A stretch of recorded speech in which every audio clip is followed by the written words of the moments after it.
Hi, how you all. I hope जितनी भी videos आ रही हैं वो आपके लिए हेल्पफुल हैं एंड आपको फर्दर अपने प्लान्स बनाने में हेल्प कर रही हैं।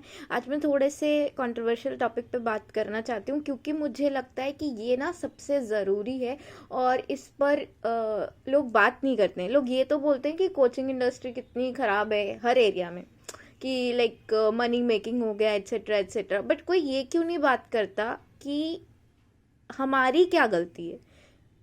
ऐसा तो नहीं है ना कि किसी भी प्रॉब्लम में सिर्फ वन पार्टी एट फॉल्ट होती है, क्योंकि वो ही कोचिंग इंडस्ट्रीज ना AIR 1 निकाल के दे रही हैं। Same goes with self study. लोग कहते हैं सेल्फ स्टडी में इतनी प्रॉब्लम है, हमसे होता नहीं है, समझाने वाला चाहिए, बट सेम सेल्फ स्टडी में फर्स्ट अटेम्प्ट वाले भी बहुत हैं। In fact I have seen like मेरे पास तो ज़्यादा बच्चे वो होते हैं जो सेल्फ स्टडी वाले होते हैं, वो फर्स्ट अटेम्प्ट में क्लियर करते हैं। एटलीस्ट लास्ट टाइम का एक्सपीरियंस वही रहा है।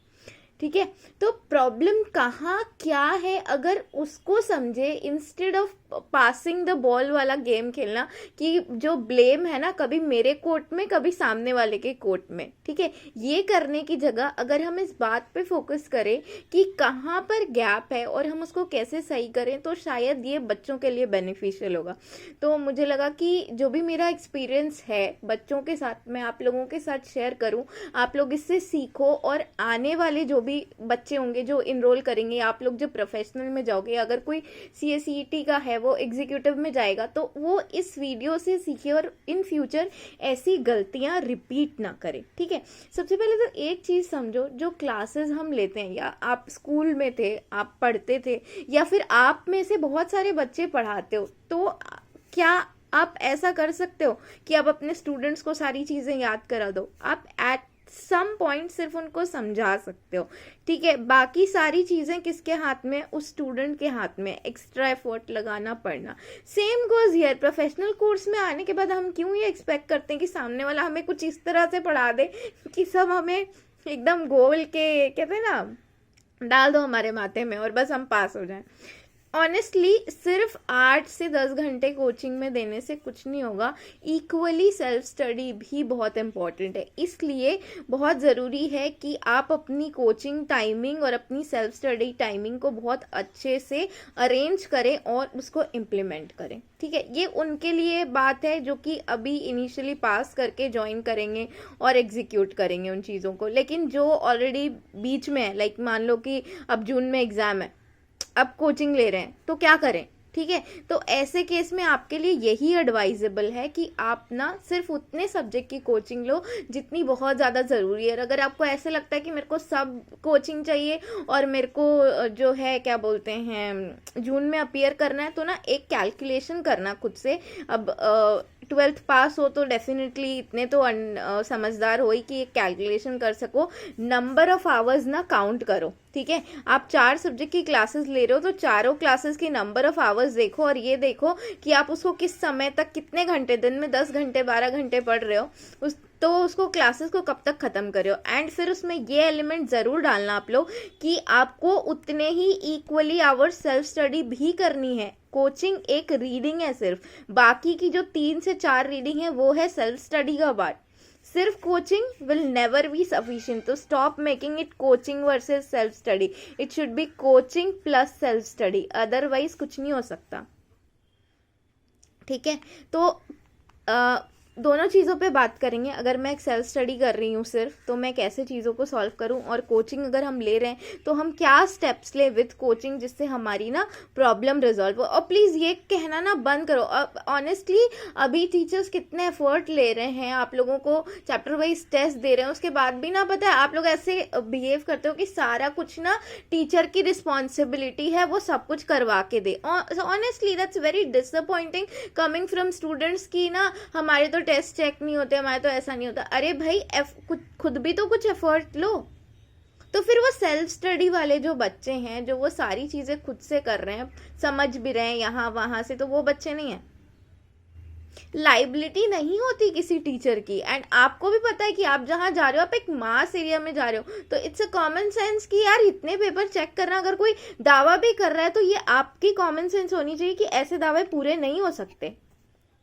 Correct, so this is it. Ranting पे अब आते हैं कि प्रॉब्लम कैसे सॉल्व करें। तो अगर आप कोचिंग ले रहे हो ना, तो आप इक्वली अपने लिए रिवीजन का प्रोवाइजो रखो, ठीक है।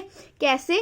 2 रिवीजन प्लान करो, एक मॉर्निंग में और एक इवनिंग में, लाइक 1 to 1.5 आवर आपका पूरा इसी में लाइक डिवोटेड होना चाहिए, ठीक है। स्पेशली जब आपने अपनी क्लासेस 50% ख़त्म कर दिए ना, तब तो ये बहुत ज़रूरी है कि आप पीछे जाओ और पुराने टॉपिक्स पढ़ो। मैं अगर ये अज्यूम करूँ कि आपने फेब में क्लियर किया है अपना जो भी एग्ज़ाम है, एग्जीक्यूटिव या CSET, और आप दिसंबर में एग्ज़ाम लिखने वाले हो, तो आपके टीचर्स ने मार्च में क्लास शुरू की। आप कैसे एक्सपेक्ट करते हो कि अगर आप उस बुक को नहीं रिपीटेडली उठा के देखोगे तो आपको दिसंबर तक वो चीज़ें याद रहेंगी? हम ये सारी चीज़ें कैलकुलेशन में क्यों नहीं लेते हैं, ठीक है। तो आप ना अगर 50% पे हो ना, तो आप ये प्लान करो कि आप मॉर्निंग और इवनिंग में कम से कम 1.5 घंटा रिवाइज करो। मॉर्निंग में आप क्या रिवाइज करो? मॉर्निंग में आपने जो कल पढ़ा कोचिंग में या फिर आपने जो भी सेल्फ स्टडी में पढ़ा वो सुबह रिवाइज करो, एंड अगेन इवनिंग में 1.5 आवर वो रिवाइज करो जो आपने दिन भर में क्लासेस में पढ़ा। This is honestly very much sufficient, क्योंकि आपको डीप में डिटेल में पढ़ने को नहीं बोल रही हूँ मैं, आपको कह रही हूँ कि एटलीस्ट जो सर ने कराया वो ही ब्रशअप कर लो, ठीक है। वो ही काफ़ी है, बहुत है, ऑनेस्टली बहुत है, क्योंकि वो बहुत कुछ कवर करता है, ठीक है। आप लोग क्या करते हो? उतना भी नहीं करते हो, एंड फिर ब्लेम गेम शुरू हो जाता है। रिवीजन के बाद आई वुड से जब आप 50% में पहुंच जाओ तो आप प्रैक्टिस शुरू करो, ठीक है। प्रैक्टिस कैसे? Chapter wise, and these days people are very helpful, very easily to reach out. तो अगर आपको आपकी जो आपकी एकेडमी है या जो भी, अगर आप सेल्फ स्टडी कर रहे हो, आप अगर अपने टेस्ट आपको समझ नहीं आ रहे मेरे आंसर सही है कि नहीं, ऑनेस्टली ये बहुत आसानी से चेक किया जा सकता है। आपको क्या करना है, आपने अगर स्कैनर से क्वेश्चन उठाया तो सजेस्टेड आंसर चेक कर लो। हर आंसर सजेस्टेड आंसर में गलत नहीं होता, तो ये भी एक्सक्यूज देना बंद करो, ठीक है। एटलीस्ट 80% आंसर्स तो सही होते हैं, 70-80%, बट लिखना तो शुरू करो भाई। सिर्फ अरे उसमें तो गलत है, हम क्या ही प्रैक्टिस करें, ये जस्ट एक्सक्यूजेज है और कुछ नहीं है, ठीक है। तो चैप्टर वाइज प्रैक्टिस शुरू करो। लाइक आप समझो 50% आपने खत्म किया। अगर मैं ये मानूं कि आप प्रोफेशनल के स्टूडेंट हो तो अब तो 7 पेपर है, तो आपने अगर DD से शुरुआत की है या फिर आपने अगर कॉर्पोरेट फंडिंग से शुरुआत की है और आपके क्लास में मान लो 50% यानी कि कॉर्पोरेट फंडिंग का पोर्शन खत्म हो गया या स्ट्रेटेजिक मैनेजमेंट का पोर्शन खत्म हो गया, तो एक एक चैप्टर करके, आई नो कि आपके स्कैनर नहीं आए, बट आपके चैप्टर में तो एंड में क्वेश्चन है, वही लिख लो। प्रैक्टिस का मतलब ये थोड़ी है एग्जाम ओरिएंटेड ही करना। ये पेन उठा करके ये चेक तो करो कि तुम्हारे खोपड़ी में एक लाइन भी है या नहीं उस चैप्टर की। तुम्हें तुम्हारा सच दिख जाएगा, तुम्हें तुम्हारा सच दिख जाएगा ऑनेस्टली, ठीक है।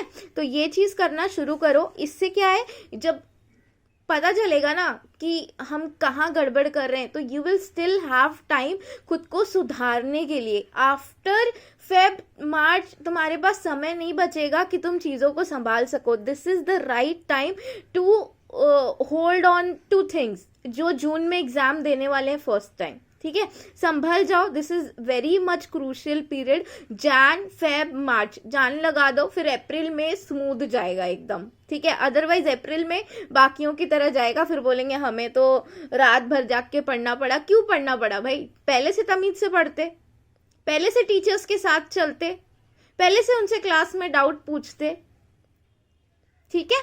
तो ये चीज करो। And one more thing, that is full test.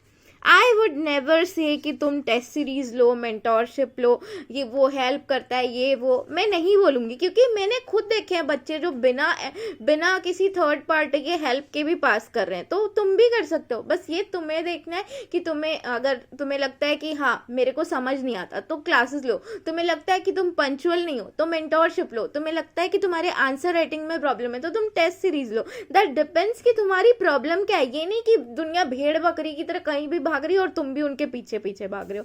Full test में if you don't want to go for test series, latest 2 attempt के पेपर उठाओ ICSI के और लिखना शुरू कर दो। आजकल तो गाइडलाइन आंसर भी अवेलेबल होती है, पहले तो हमें पिंक शीट चैप्टर ऑफिस से ले करके आने पड़ते थे, तब उनमें जा करके हमें मिलता था। अब तो तुम्हारे पास रेडली सब कुछ अवेलेबल है, फिर भी तुम्हारी कंप्लेंट्स खत्म नहीं होती, ठीक है।